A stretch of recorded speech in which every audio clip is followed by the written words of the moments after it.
Bien. Une introduction si riche, c'était déjà la moitié du colloque, mais le colloque s'ouvre maintenant avec les véritables communications. Nous allons entendre les deux premières, celle de M. Paravicini et celle de M. Leonardi, après quoi nous ferons une pause. Mais je donne la parole à notre confrère M. Werner Paravicini, associé étranger de l'Académie, pour sa communication intitulée « De la science auxiliaire à la science fondamentale ». Merci.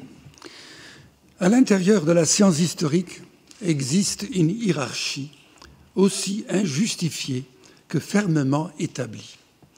La renommée publique est fille d'une part de la largeur du champ d'observation et d'autre de l'intérêt humain du sujet. S'ajoute la qualité de l'écriture. Pourtant, une œuvre historique doit être passionnante, en aucun cas ennuyeuse.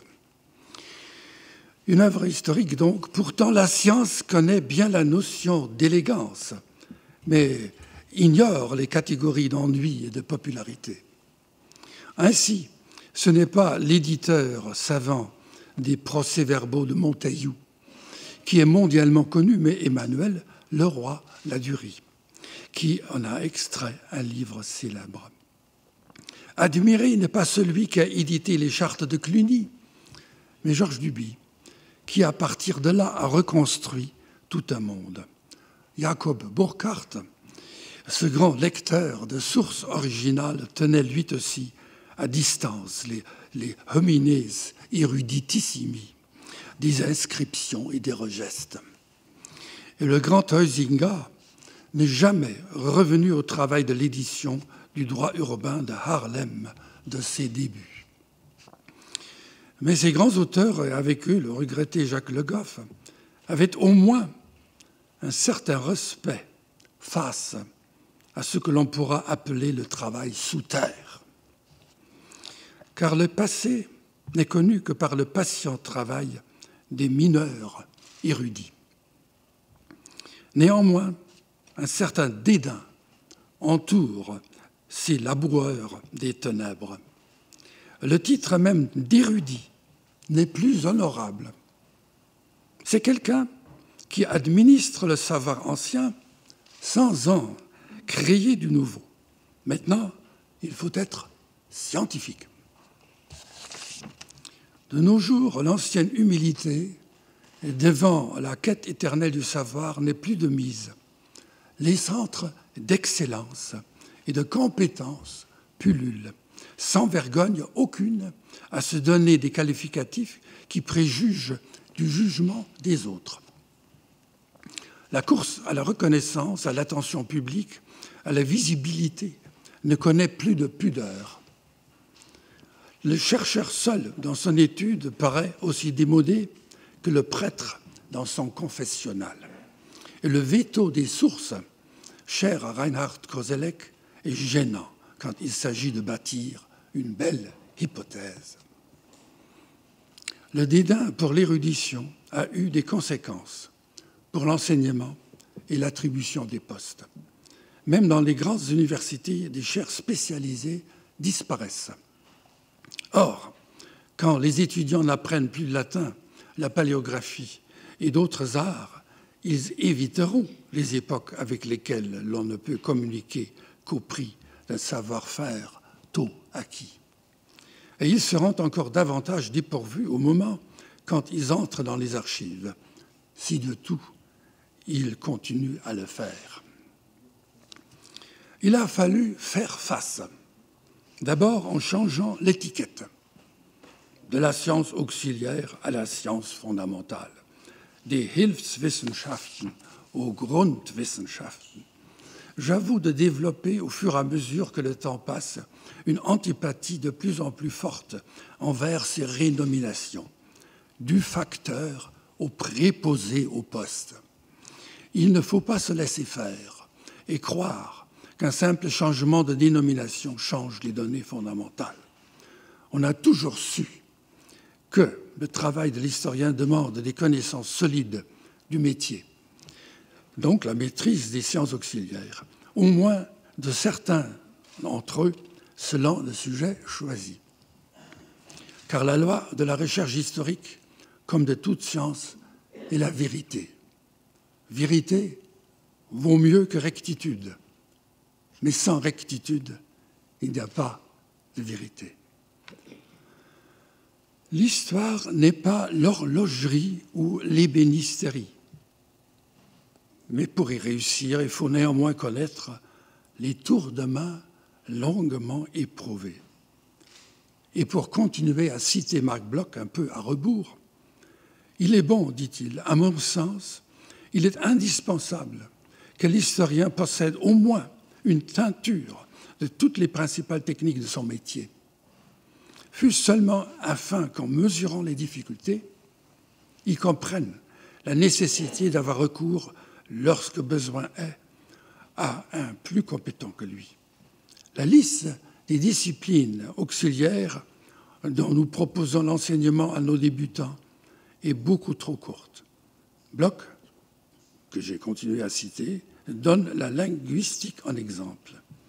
Et bien sûr, l'outil ne fait pas la science, mais une société qui prétend respecter les sciences ne devrait pas se désintéresser de leurs outils, dixit Marc Bloch.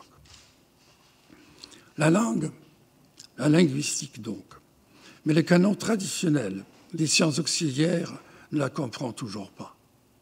Il s'agit, selon le manuel de l'archiviste Ahasver von Brandt, paru en 1958, arrivé maintenant à sa 18e édition, et toujours base de l'enseignement universitaire en Allemagne, des disciplines suivantes. La géographie, la chronologie, la généalogie, la connaissance des sources et leurs critiques, la paléographie diplomatique, héraldique, linguistique et la numismatique. Un historien formé est d'abord quelqu'un qui a une notion des terres et des territoires d'antan, sait lire les vieilles écritures, à commencer en Allemagne par le gothique de ses grands-parents, est capable de les dater, se retrouver dans les formules anciennes et sait interpréter armoiries et sceaux et peut expliquer ce qu'un gros tournoi. Mais tout cela est indispensable, mais insuffisant. Indispensable, car il est essentiel de savoir qu'en France, l'année commence la plupart à Pâques, mais en Allemagne, à Noël. Et si l'on lit ostime et qu'on prend ostia au lieu de ostin signifiant autin, cela change complètement l'interprétation. Insuffisant, car ce catalogue des sciences auxiliaires traditionnelles ne correspond plus aux exigences de notre temps.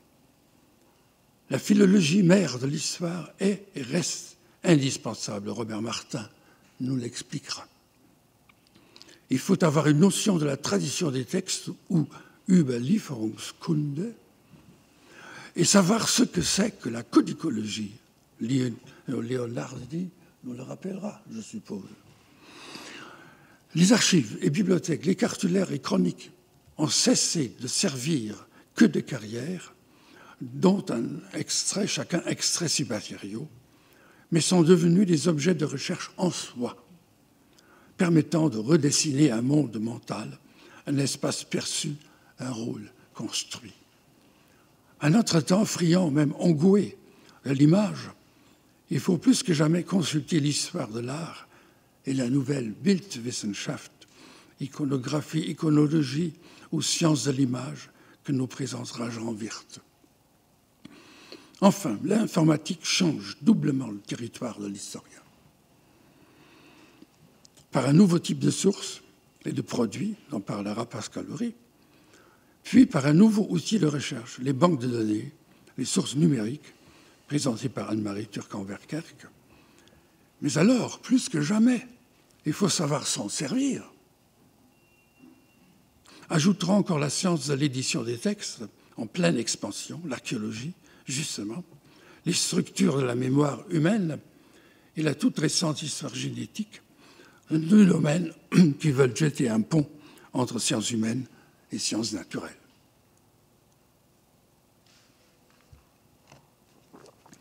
L'étude de l'histoire étant la description et la compréhension de l'humanité dans le temps, le nombre des sciences auxiliaires est par définition infini, selon le sujet, selon l'intérêt de l'historien. Car l'histoire est vorace, historise tout pour finalement se tourner contre elle-même. L'histoire de la science, la Wissenschaftsgeschichte, fleurit au point de vouloir couper la parole à tous qui osent encore prétendre que l'on peut dire du vrai. On a essayé de remédier à la difficulté d'interprétation que posent les différents genres de sources. Léopold Généco, le maître de Louvain, qui aurait fêté l'année dernière le centenaire de sa naissance, a ainsi fondé la grande entreprise de la typologie des sources du Moyen-Âge occidental. L'École des Chartes a non seulement publié des guides pour l'édition des sources diplomatiques et littéraires, elle a ouvert l'atelier du médiéviste, suite de monographies qui approfondissent notre connaissance en des domaines les plus divers. Autrefois, les sciences auxiliaires savaient et avaient leur terrain, la dynastie, le territoire, la nation. Maintenant, ce territoire s'est tellement agrandi que tout est sujet et toute science auxiliaire, tout est document, a écrit Pierre Toubert.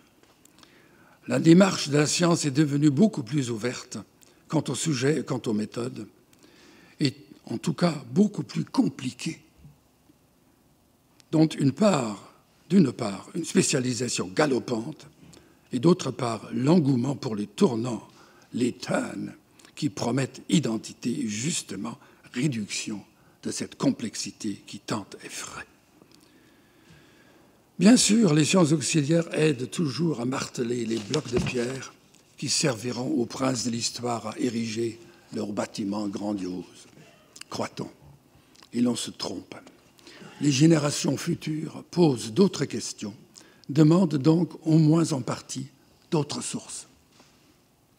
Toute édition de texte, tout catalogue d'actes est partiel, mais point inutile pour autant. Plus la publication est générale, mieux c'est. La couronne appartient à la publication des registres de la papauté avignonnaise organisée par l'École française de Rome, car elle est universelle et ne se limite pas aux affaires de France. En Allemagne, les sciences auxiliaires ou fondamentales, n'importe, ont de la difficulté à survivre en tant que discipline, restent plus pratiques que théoriques, ne cessent de perdre des plumes, notamment à Marbourg de fière mémoire, et s'en plaignent. Cependant, le métier fleurit en Italie et en Espagne. À Prague aussi, les sciences auxiliaires sont toujours à l'honneur. La communauté scientifique française a cessé, depuis une génération, de les tenir pour une simple pratique artisanale. Elle est pleinement consciente du fait qu'il s'agit de la condition même du progrès de nos connaissances historiques. L'École des Chartes continue à enseigner les sciences auxiliaires, mais ne s'est pas limitée à transmettre et développer un métier hérité, invitant à la répétition de gestes toujours identiques. Les masters évoqués, technologie numérique appliquée à l'histoire et concepteur audiovisuel, le montrent.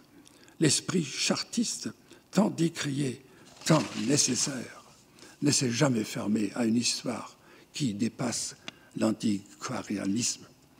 Non sans raison, Olivier Guillot-Janin a parlé, il y a 20 ans déjà, de l'érudition transfigurée. Et Anita Guéraud-Jalabert va nous parler de cette ouverture. Ce faisant, enfin, les sciences auxiliaires, que sont-elles devenues entre-temps? Elles ont pris le chemin de toute science particulière et réclament une autonomie qui les libre de leur servitude d'en faire l'histoire au grand H, d'autant plus que cette histoire n'existe plus. Ce faisant, les nouvelles sciences auxiliaires exigent une dignité augmentée, car elles sont devenues fondamentales, ce qu'elles, pourtant, ils ont toujours été. En effet, le parcours de certaines d'entre elles est impressionnant. Tout cela est un principe connu. Reste le problème que les travaux d'érudition, ces longues heures passées au-dessus d'un texte, d'une image, d'un objet, n'intéressent pas le public et partant les politiciens. Le vieux dédain aristocratique envers le pédant, ne sachant parler que de sa spécialité, cet homme ennuyeux subsiste sous sa forme populaire. La conséquence, moins de crédit, moins de postes, moins de présence. Et s'il y a des postes, ils sont créés pour d'autres tâches. Management, informatique, relations publiques, pédagogie. C'est comme si l'on voudrait mieux administrer un capital sans en assurer le renouvellement. Sauf pour le tourisme, la recherche historique n'a pas de rendement économiquement mesurable. La révolution numérique fait croire que tout ce qui est vieux de plus de 5 ans n'a plus d'importance. Alors que faire? Il faut faire comprendre que l'historien est un expert, disposant d'un métier et d'un savoir particulier. Ce savoir technique d'abord, il faut l'enseigner, agrandir, approfondir. C'est lui qui distingue l'historien du romancier, malgré les longues études de Gustave Flaubert. Roy est l'historien qui a le savoir et la plume. Vous pensez à Georges Duby? Arnaud Borst, cet autre grand historien de sa génération, s'est insurgé contre ce qu'il a appelé la grande sieste de l'éminent collègue. Lui-même est retourné dans la forge de la patiente reconstruction des représentations carolingiennes du temps. Vient le moment où l'on se lasse des tournures élégantes et des épatantes hypothèses, car elles trahissent la réalité. La nécessaire survivance de l'érudition dépend de la reconnaissance de l'histoire de métier en tant qu'expert rompu au savoir indispensable à l'exercice de sa spécialité. Les progrès de ces savoirs sont parfois spectaculaires. Par exemple, dans le domaine des devises et emblèmes du Moyen-Âge tardif et des temps modernes, systèmes encore ignorés et illisibles il y a peu d'années. Cette extension des sciences auxiliaires doit s'accompagner par leur intégration dans l'enseignement élémentaire dans les universités, avancé dans les grandes écoles. Leur nombre s'accroît en permanence. L'archéologie du codex, l'histoire des textes, par exemple, ont fait d'énormes progrès. La concurrence des savoirs ayant par conséquence l'élimination de ceux que l'on tient à tort ou à raison pour secondaires, il doit y avoir des centres qui continuent à enseigner ce qui, actuellement, n'a pas la faveur.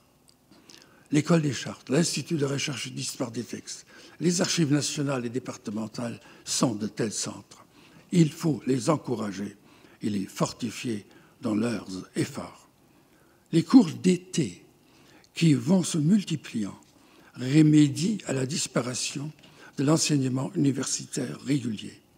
Ils manifestent également un besoin irrépressible d'information de la part des étudiants qui aiment le contact direct avec les sources originales, comme chacun sait, qui les a mis en présence d'une charte originale ou d'un armorial manuscrit. Le rôle des institutions des anciennes qui se mettent à jour et des nouvelles qui se créent est donc primordial. À côté des institutions mieux à leur tête, il faut des personnalités qui ne disposent pas seulement de ce savoir, mais qui savent le faire valoir.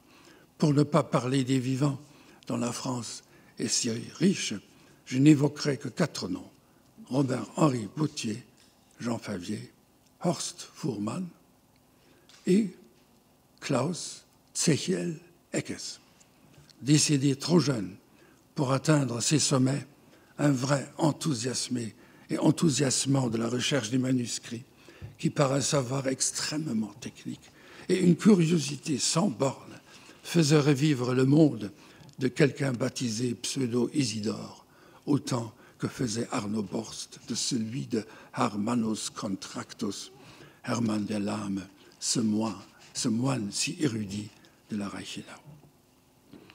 Enfin, il faut faire savoir nos découvertes les plus intéressantes.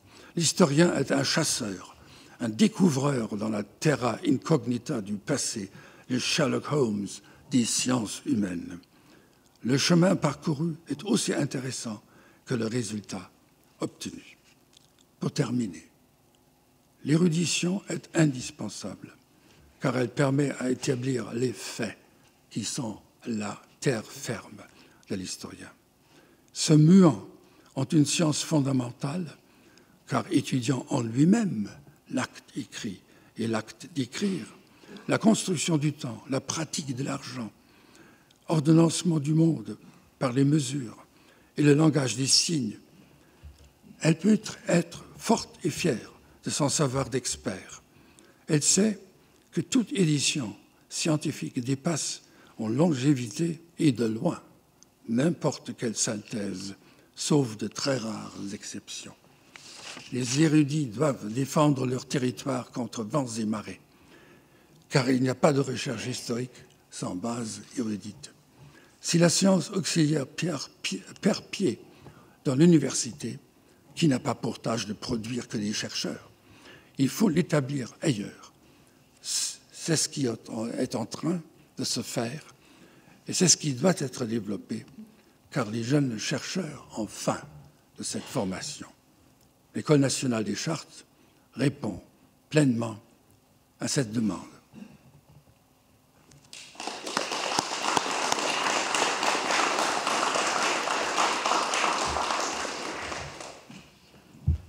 Merci, chers confrères et amis, de cette belle défense et illustration de l'érudition et de ces disciplines auxiliaires qui sont en réalité centrales et fondatrices, tellement centrales que leur centre s'étend aujourd'hui presque à l'infini. Jacques Le Goff, qui était un historien médiatique s'il en fut, répondait quand on lui demandait de définir l'historien, c'est quelqu'un qui travaille sur les sources. Et merci aussi de l'hommage à Arnaud Borst, immensément, mais qui était aussi un très grand écrivain et un conférencier infiniment habile, pédagogue et séduisant. Donc il avait les deux.